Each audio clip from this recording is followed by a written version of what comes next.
Well, hello everyone. Welcome back to Radio Entrepreneurs 2021. Who would have guessed what we went through just last year?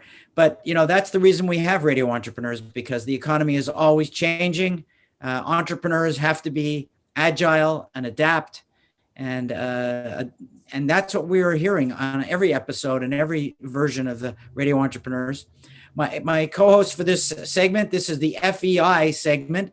The Financial Executives International is the one and only Evan Macedo, VP of Finance and Operations at Sapers and Wallack. Welcome, Evan, and thanks for joining us again.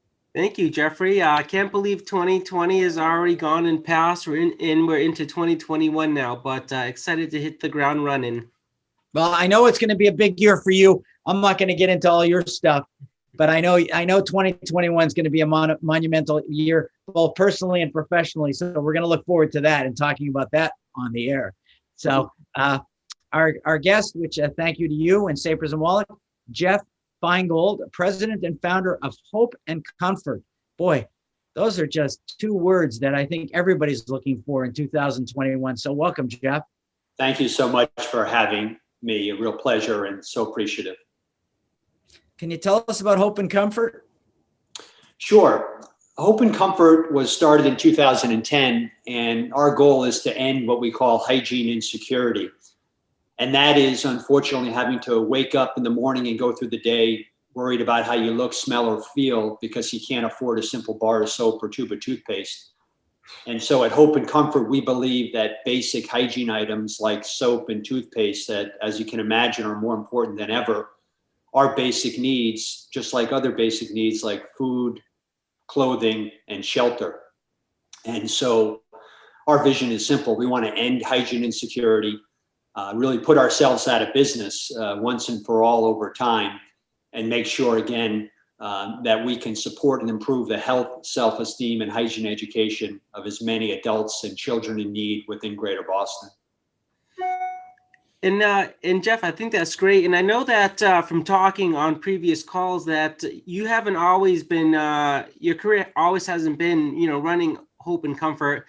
Can you tell us a little bit what inspired you to want to start this company? Sure.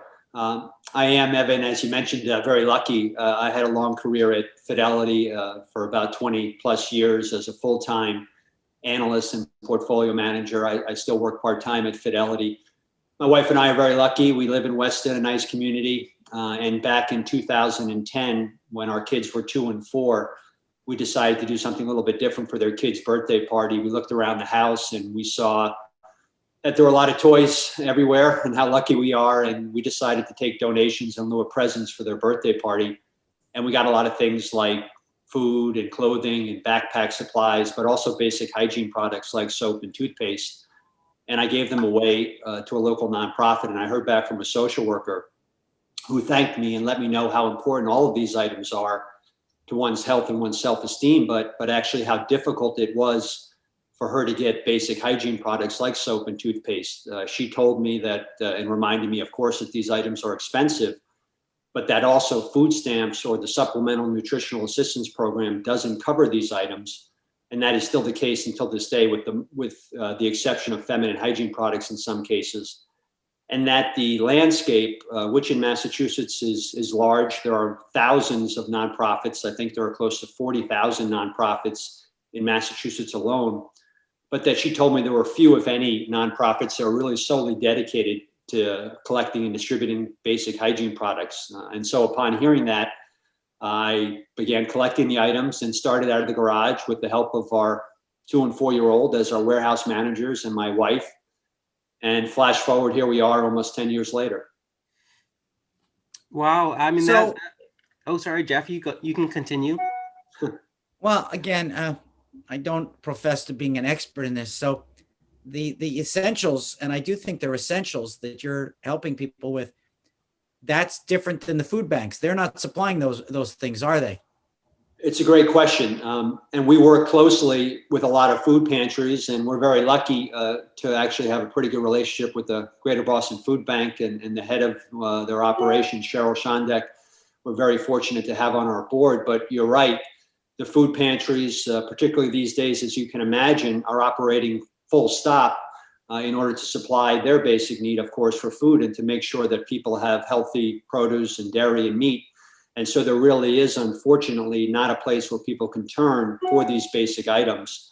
And so our partners, of which we have over 150 nonprofit partners, include more than a dozen food pantries. And so you're right, there really isn't a one-stop shop for hygiene products. Okay, Evan, I won't stop you this time. No, I mean, it sounds like it takes a village to kind of get this all together. 159 different charitable organizations is a lot to partner with. One question that I had just coming up into this meeting is, can you tell us a little bit about how many people you were able to help last year during the pandemic, and maybe give us a sense of what the actual current market need is? That's a good question. Yeah. You're right, Evan. It does take a village. And as I said up front, I love Hope and Comfort. I'm very proud of the work that our staff and our board and advisors have done. But I'm a full-time volunteer with a mindset to put our organization out of business. And to do that, it does take a village. It takes an openness and a willingness to work with all of the wonderful other nonprofits that are out there. And as you mentioned, we worked last year alone with more than 150 other nonprofits. Dozens of schools, Boys and Girls Clubs, YMCA of Boston, the Boston Medical Center, the Salvation Army, and dozens of others. And with the help of all of those wonderful nonprofits, we distributed about 1.5 million basic hygiene items last year, including more than 600,000 bars of soap, which, as you can imagine, during COVID was really critical. In 2019, just by context, we delivered about 500,000 items. So we increased because of COVID, but because of, unfortunately, a need that was already there, we increased aggressively, as rapidly as we could, in order to respond to the need. And just to give you a sense, we believe there are about 250,000 children under the age of 18 that are hygiene insecure. There's probably another 500,000 people above the age of 18 who are also hygiene insecure, simply meaning they don't have regular access to things like soap and toothpaste. And if we want to give them our 5 core items, which are deodorant, soap, toothpaste, toothbrushes, and shampoo, we think, unfortunately, there's a total demand of about 15 million items for those children and about 50 million items, unfortunately, in Massachusetts alone. So while we're growing very quickly, and we're arguably the largest and still really probably the only organization solely dedicated to what we do, unfortunately, while we are penetrating the market at an increasing rate, there's still a big shortfall and a lot of work for us to do. So in terms of personal donations, and I know corporate donations, are you looking for financial donations, or are you looking for these 5 essential items, or both? Thank you. We're really looking for all the above, as you mentioned. Monetary donations, of course, help us to run our programs, help us to purchase items when we have to at as low a cost as we possibly can. We want to buy, if we're buying items, we want to buy at wholesale or below. Of course, manufacturing costs is even better if we can't get in-kind donations, as you mentioned. And we will take whatever in-kind donations from individuals, from drives, from churches, temples, schools, from people like ourselves that had birthday parties. We were on a line yesterday where there was a young kid who said that he was going to donate his tooth fairy money to Hope and Comfort. So whether it's $1, Evan, that was so sweet of you. Exactly. What can I say? It all helps. $1 will buy us 3 bars of soap, $10, 30 bars.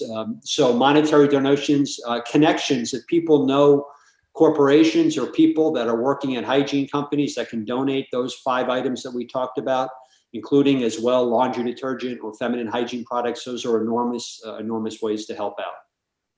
Well, no person left behind. If anything, we've learned in 2020, it's for those of us who are fortunate, we should not forget those who are not as fortunate. And I think what you're doing is just great, Jeff. If someone's looking for you and wants to support your efforts, how would they find you? Sure. Please go to our website at www.hopeandcomfort.org. You can email any one of us there, and we have lots of ways to help. In addition to monetary and in-kind donations, it does take a village, as we talked about, and we need people including kids. We had over 750 volunteers in 2019, over 500 last year, even with COVID, and just sharing your ideas and brainstorming about marketing, fundraising, finance, technology in order to help us end hygiene insecurity wherever and however that takes us. So That's just great. thank you so much. And, you know, Evan, being trained in the financial world, you may have actually still had your tooth fairy money. If someone's looking for you, how would they find you? And thanks for bringing on Jeff. Yeah, my pleasure. I mean, if somebody's looking for me, I'm the vice president of finance and operations for Sapers and Wallack. So you can just find me on our website, www.sapers-wallack.com. Additionally, this is an FEI segment. FEI is one of our premier senior finance networking organizations, and we're looking for mid to senior level finance executives to join. We have a great group of men and women. And if this is a group that you're looking to join to broaden your network base, you can look us up at feiboston.org. Well, I did want to mention that as well. You sort of stole the fire, and you probably did better than I would. We want to thank our partner at Radio Entrepreneurs, FEI, for their continued support, and clearly their support of your efforts, Jeff and Evans, very important to all of us at Radio Entrepreneurs. And I want to thank everyone for this story and for attending. And we'll be back after this break with more stories on Radio Entrepreneurs.